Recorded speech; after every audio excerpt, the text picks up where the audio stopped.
Hey, what's going on, everyone? This is Mike Kollin at MikeKollin.com.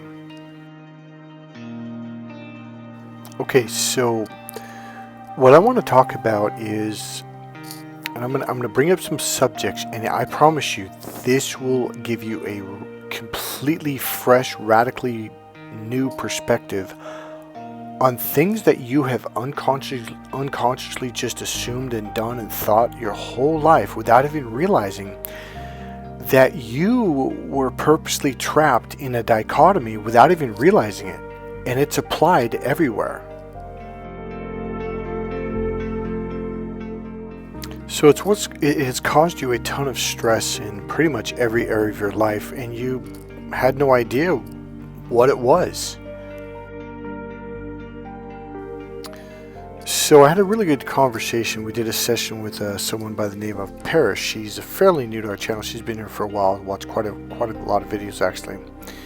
And something came up, and I realized a better way of explaining this so you would really understand it, so you can pop out of it.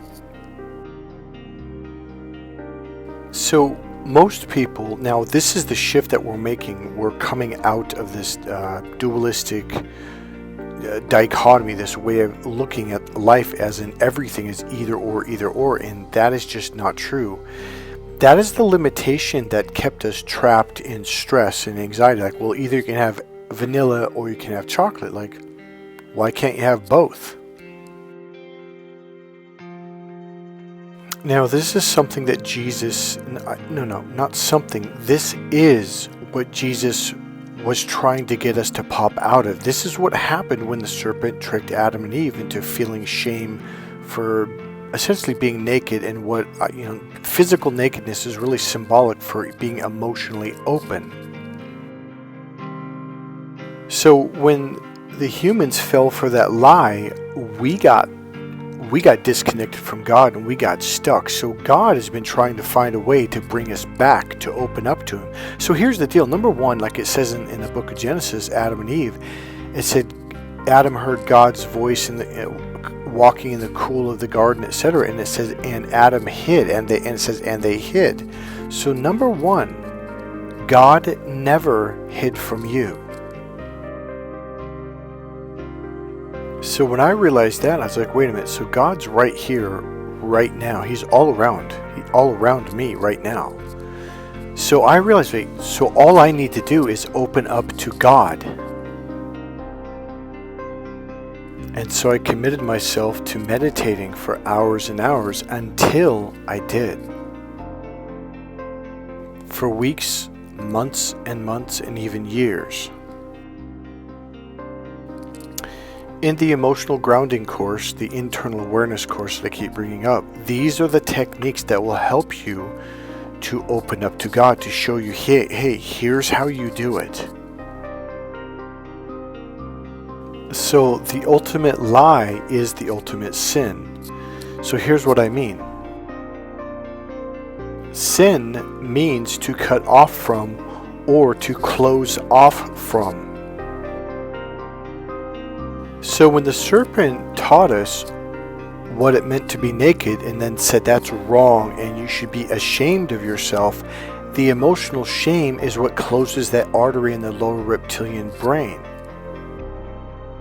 And thus it limits the blood flow to the larger human brain, and thus it closes the door to the right brain, and thus you are now closed out from God.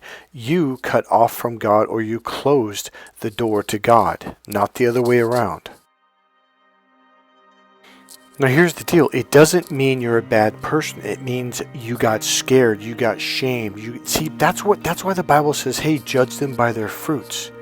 Is it love, peace, harmony, compassion, or is it anger, fear, confusion, doubt? Because all of those negative ones close and narrow that artery, and thus closing you off from God. So if you've dealt with narcissist abuse on a really deep level, it's like when you get shamed like this, you close off, and for the first time, at least for me, and most people I've talked to on this channel, for the first time in your life, you feel like you're not connected to spirit. And that's absolutely true. You enter the narcissist world where everything is this, it's meaningless. There's no color, there's no spirit, there's no soul, there's no flavor, there's no life, there's no joy, there's no love. It's darkness. And that's what happens when you narrow that artery. It closes you off from the right brain, the spiritual brain, the five senses brain. The doorway that's see, the right brain, the left brain is the closed brain. It's in the box brain, literally. So when people say, hey, think outside of the box, what they really mean is open up to your right brain, because the right brain is the open brain to spirit.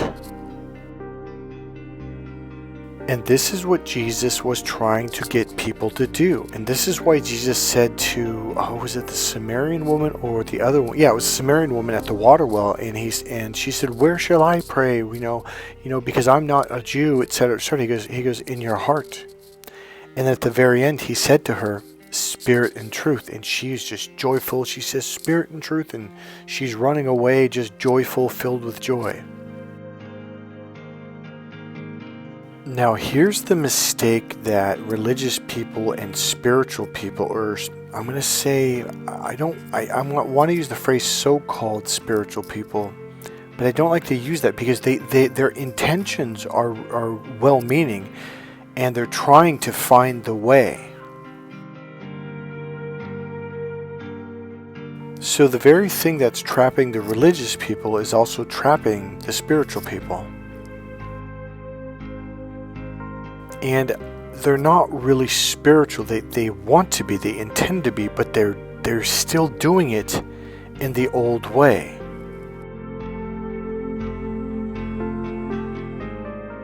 So here's what I mean. So one of the things that came up in our conversation was, I don't remember how it was brought up, but what I said, no. See, most people think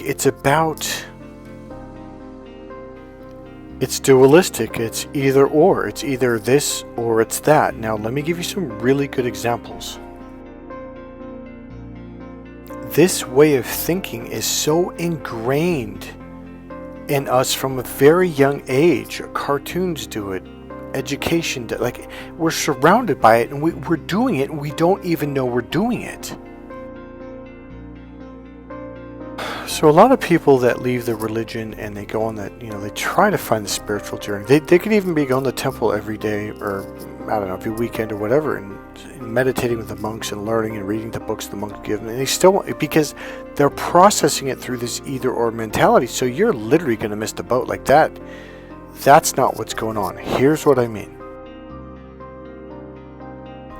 So a lot of really ultra spiritual people, and I'm going to tell you how Christians do it next, is they will sit there and say, oh, this reality is an illusion. It's not real. It's all about the spirit world.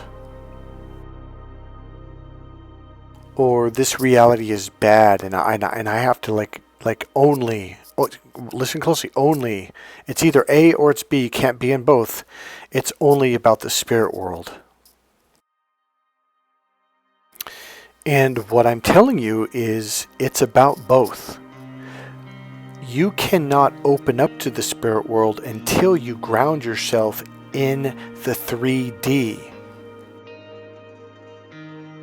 And that means 3-dimension. See, the 3-dimensional world is literally the doorway to the spirit world. If you can't ground yourself physically in the 3-dimensional world, you cannot open up to the spirit world. And many people, oh no, Michael, no, not if you're grounded. And let me explain why. When people say, oh, we're in this dualistic world and dichotomy, it's either, which means two, okay? So here's what I mean.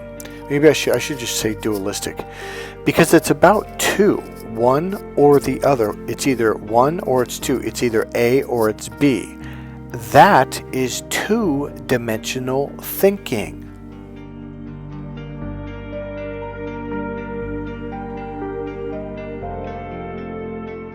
You cannot skip the next level. You have to go through the next level. So instead of thinking like, oh, I need to jump from, I had a guy make a comment saying, oh, wait till you open up to the 5th dimension. I'm like, like, dude, like, because I was talking about how to be grounded in the third dimension. This was about 3 months ago. I'm like, man, you're really missing, like, you don't get it. Like, you completely missed it. See, if you're, okay, here's a way of looking at it. So it's about connecting with this reality, and you don't leave this reality. You expand to the next level, to the next dimension, and then to the next one and the next one. It's not exclusive, it's inclusive.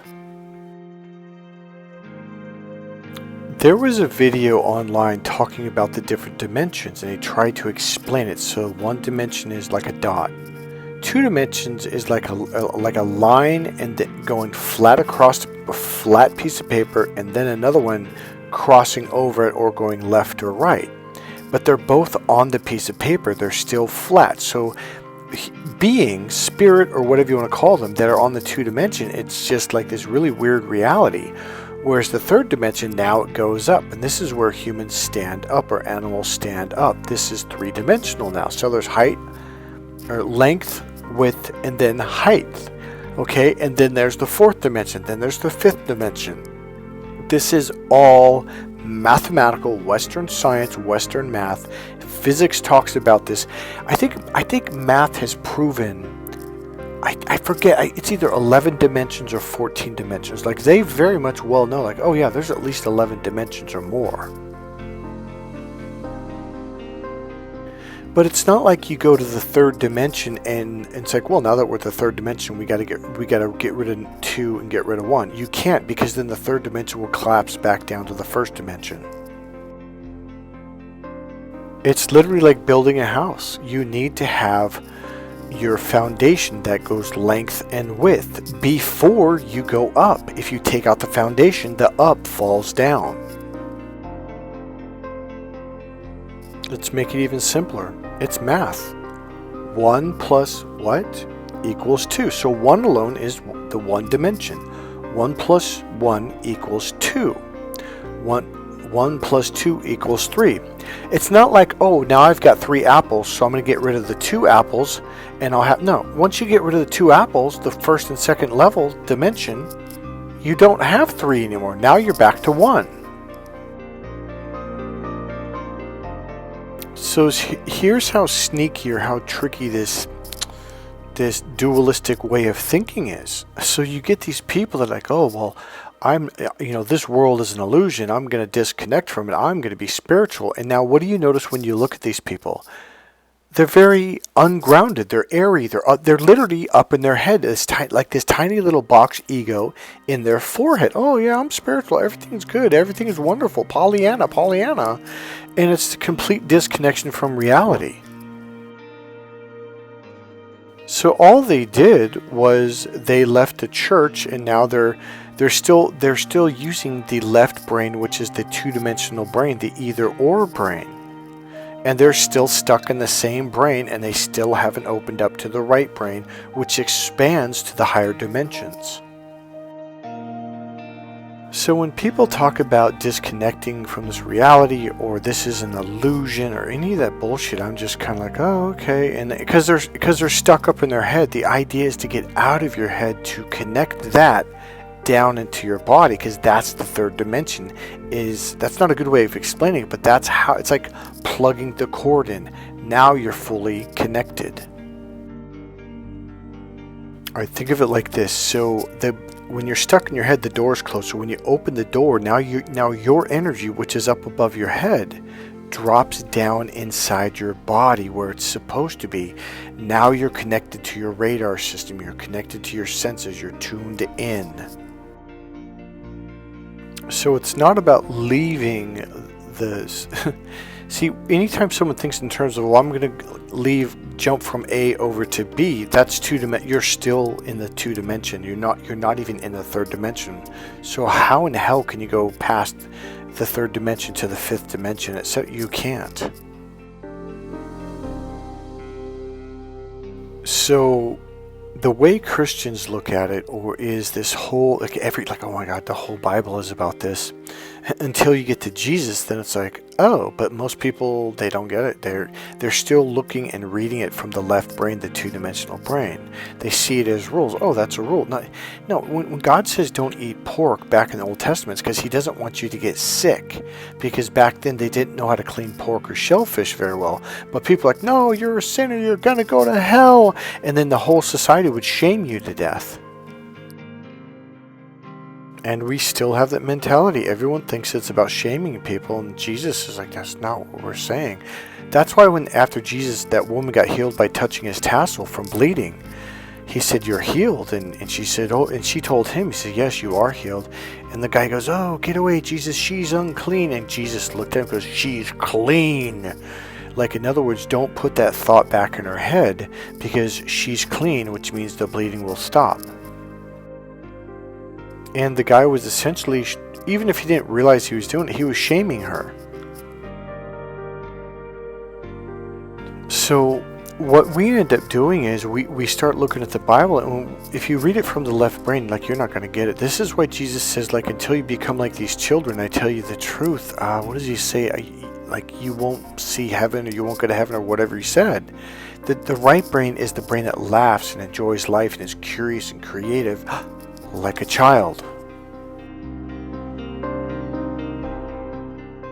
And the right brain is the three, it's not only the 3-dimension, but it's the open brain to the higher dimensions.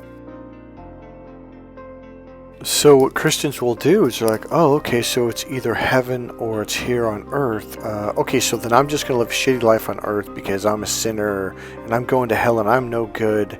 But when I get to heaven, then I'll be good, and then I'll live a good life, and I'll have mansions and beautiful pastures and valleys and beautiful everything, and everything is wonderful. And you miss the purpose and reasons why you're here on this dimension now. Christians have got to stop thinking that God is an idiot. He's not. God knows exactly what he's doing. He put you here for a purpose and a reason. And if you're going to deny this existence, you're going to have to come back. You're going to miss the lesson. You're not going to get it.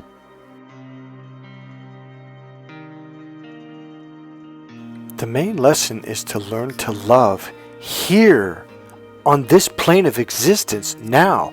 Most people in the 2-dimension, they haven't even connected to this dimension. The dimension it's the alpha, the omega. It's like a big long rectangle. The beginning from on the left side is the beginning, and go to the right side is the ending. And inside is the 3rd dimension. God created this.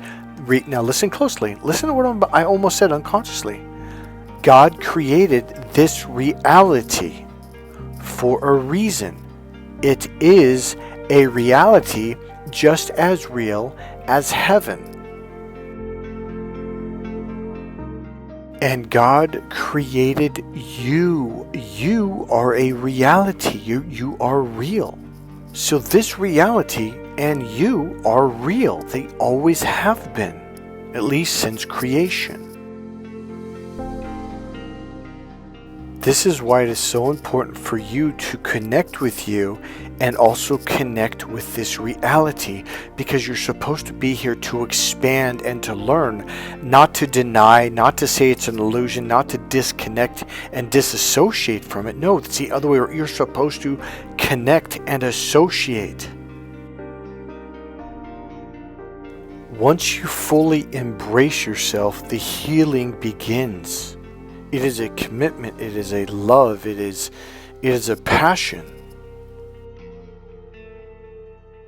Self-love, beyond a shadow of a doubt, is the most important thing that you have to work on and develop, because it'll make you happier, it'll make you feel better. See, you are a ball of energy. When you ground yourself, that ball of energy, instead of being like this ping pong static energy, ping ponging all over the place and scattered, it becomes very grounded, it becomes very clear, and it becomes very comforting. So now your ball of energy is this wonderful, loving ball of energy that people want to be around. And they start to feel good, because when you bring your energy into a room or onto the beach or into a space, people feel that and they start to feel better, so they will treat you better. See, when you treat yourself better, they treat you better. That's the way life works. And that is the number one lesson that you need to learn while you're here on this plane of existence. This is healing. You need to start looking at the planet, believe it or not, as this is a place for healing. This is why we're here. You're here to learn how to reconnect with your own love, to experience that love, so you can become a ball of love, so you can move on to the next dimension or heaven. Once you become love or become heaven, then and only then, heaven manifests. So, number 3, forgiveness. So, over the last 2 years or so, I started to talk about forgiveness a few times in different videos, and I said, look, it's okay if you haven't forgiven the person that hurt you. It's okay if you haven't forgiven the narcissist. It's completely, absolutely, 100% okay. Now here's the dualistic belief that you're taught, which does not allow you to heal. You are taught to forgive people and then you'll heal and then it'll all be better. No. That's how you keep yourself from healing. That's not the way healing works. And that is not the way forgiveness works. When you heal, then you forgive. Makes sense, doesn't it? So people that are in the two-dimensional dichotomy or the dualistic way of thinking, the either-or thinking, they're like, oh, well, just forgive them because you're supposed to, because that's the right way to do it. No, it's what they're doing is they're disconnecting from their pain. They're denying their pain. They're denying the healing process. I don't think there's a single time when someone had told me, well, just get over it. After somebody really hurt me or I got hurt really bad emotionally. Well, hey, Mike, it's been like a month or 2 weeks or even a year. Just get over it. That is that clearly doesn't heal things. In fact, it hurts because they're basically telling you, yeah, I really don't care about your inner child. I don't really care about your emotions and feelings, and just push it down. Just disconnect from yourself. And that inner self hurts. This way of thinking is either or. It's left brain, the male brain way of thinking. Well, if you don't want to be sad, then be happy. Just be happy. It's the epitome of Pollyanna, being Pollyanna-ish or, Pollyanna. Oh, just be happy, just be happy. Oh, just choose to be positive thinking. See, when people used to say that to me a long time ago, I was like, yeah, it's not really exactly just like only positive thinking. Now, the reason why they were saying it is because their whole life is about either or. So it's like, well, if you're into this positive thinking stuff, then you just like, it's funny. It's almost like, even though they don't realize they're saying what I'm saying right now, because they're essentially, oh, okay, so life is just all positive because you decide to be positive. Huh? Oh, okay, yeah, right. And they're right, because it's both. And the way you make it better is by opening up and embracing both, and then it will become better. By denying your hurt, by denying your pain, you're denying your healing. So the way to go through is literally to go through the pain, is by allowing yourself to feel and experience the pain. There's a technique that I will teach in the course, because it's kind of or in the one-on-one coaching, but it's kind of in depth. I have to walk you through it and do it over and over until you finally really get a grasp of it. It's the weirdest thing in the world, because once you open up to it, then the pain releases. It's when you're clamping, it's like a door. Do I want to be in the left living room or the right living room? So let's say you go into the right and you close the door. Well, now you've got massive pain over in the left. So I say open that door, and in fact knock the entire wall down that's separating the two rooms so you can embrace all of you. Here's how silly this dichotomy is. Dualistic way of thinking. It's like you have two children. You're a rich person. You got plenty of money. You got like a 7-bedroom house with 6 bathrooms and a pool in the front, pool in the back, side yard, backyard, 2 hot tubs, and you've got 3 refrigerators and a freezer in the garage full of food. And you only feed one child because you're like, well, it's either A or it's B. It's either this child or this child. It is a ridiculous way of thinking.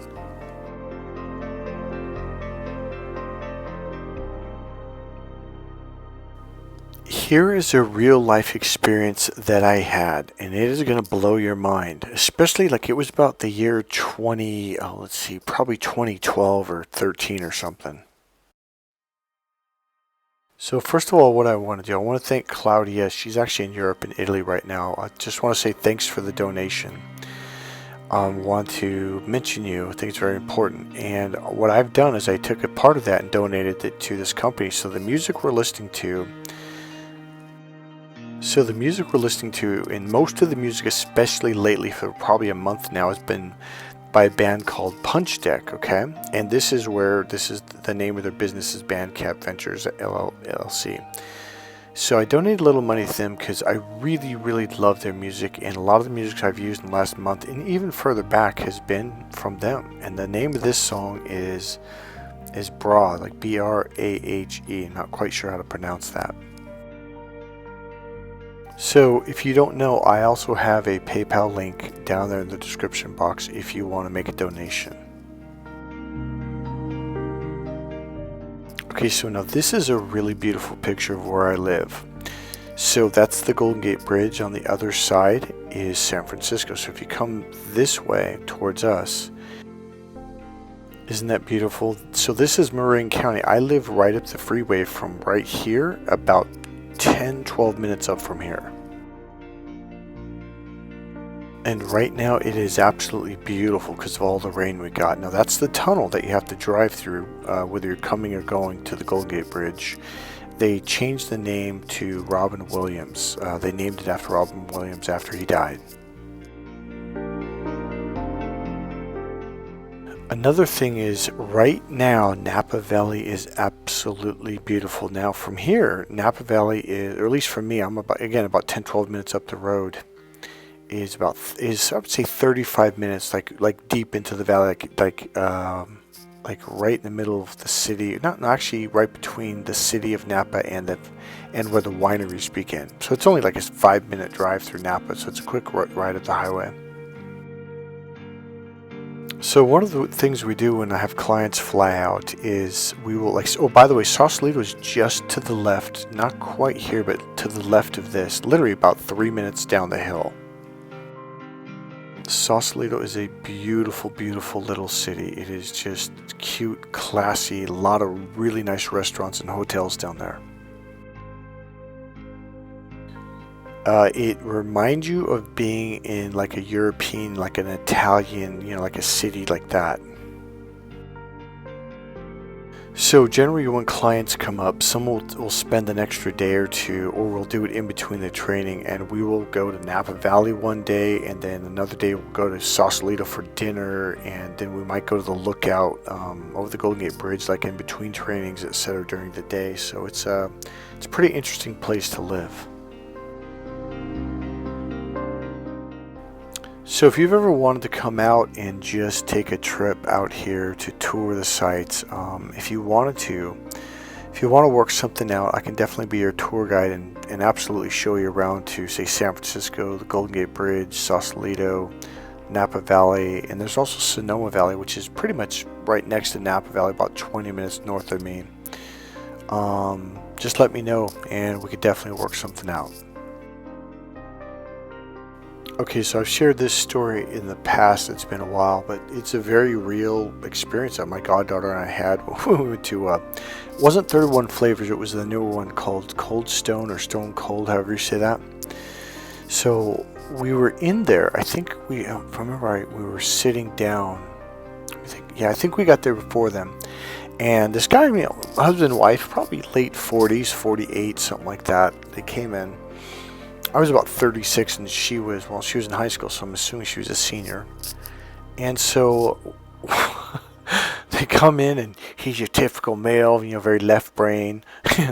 And he goes, I would like to get vanilla ice cream on a plain cone. And so I'm kind of looking at this. And by the way, you could tell they're wealthy. So the wife goes up and she goes, I would like to get, and it just she'd like a strawberry raspberry on a sugar cone. I would like to get a scoop of chocolate raspberry on top of that, a scoop of vanilla whatever, and then on top of that I would like to get chocolate swirl, and I'd like the the sprinkles, and I would like to get the I don't know, it was like strawberry whatever on top and whipped cream. And while she's saying this, now my goddaughter and I tuned into them because their energy was real, especially his energy was just and we're sitting there watching. Now her and I have this, I don't know what the word it is. She was a really tuned in little kid, man. So we were on the same page, and we just kind of look at people. We kind of look at each other and kind of nod yeah, watch this. You could just tell something's about to happen. And so she orders all this stuff, and he looks at her and goes, you can't do that. Now, he didn't say you can't have it. He goes, you can't do that. And she goes, do what? He goes, you can't get all that ice cream. She goes, what? Now, the reason, you could tell the reason why she said why is because, we are rich. What do you mean I can't get this? He goes, and she goes, well, why? He goes, you just can't. Now, here's the deal, because, you could tell, he knew if he said out loud that you could only get either A or B, he would have looked like a freaking idiot, because this is what this store is all about. It's about and both plus and more. It's about options and possibilities. And so he just kind of flipped his lid, and he goes, you just can't, for the second or third time, because she kept saying why. And he just kind of stormed off and paid for it, and just I think they stormed out and sat outside, and she just got it anyways.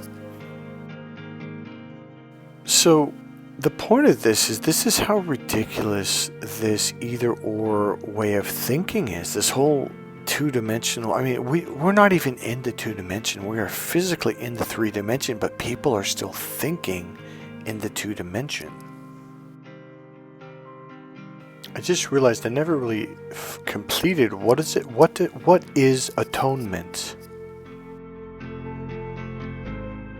So atonement is when you go back to before the book of Genesis, before Adam and Eve and the fruit and the serpent. And so what does that mean? That means opening up that artery in the lower reptilian brain and allowing blood to flow up in both the left and the right brain.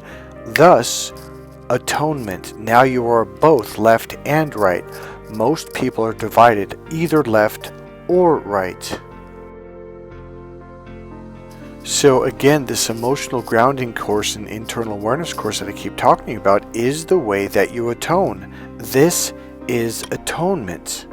So people are well, what's sin? What's original sin? It's cutting off from, okay, or closing the door. This opens the door back up to God. See, when you lower the artery, it disconnects your left and right side, and when you do that, you are now in sin, meaning you're not connected, you're not open to God. When you open back up, now you have atonement, and that is what everything I teach is all about. Emotionally grounding allows your left and right hemispheres to not only open up to each other, but to be in sync in the same rhythm. This is alignment. I not only teach you how to do this, I also heal you so you can do it better and better and help you to open up using energy techniques. If you guys are interested in flying out to California, or flying, if you have a small group or a medium-sized group, you want to fly me out there to do the, it's the internal awareness course, which is also the emotional grounding courses. So it's one and the same. And it also opens you up to the spiritual side. So if you guys wanted to do that, let me know. If you guys want to fly out here to do this, right now the temperatures are really nice. Pretty much because I live on the coast, it rarely gets hot. So it's really, like today it was 77 degrees. So if I get enough people that want to do this, I absolutely will set up a hotel space, a speaking room. And the other thing that I want to add on to this is teaching you basic energy healing techniques, especially cord cutting and cord pulling. This is how you disconnect from a narcissist, because they will make an attachment to your heart, your solar plexus area, or your sacral chakra in general. Alright, that's it for this video. God bless you guys. Thank you very much for listening to this video. If you like this video, please click subscribe, click the like button, make a comment, and again, there is the donation PayPal link right there in the description box. God bless you guys. See you in the next video. Bye.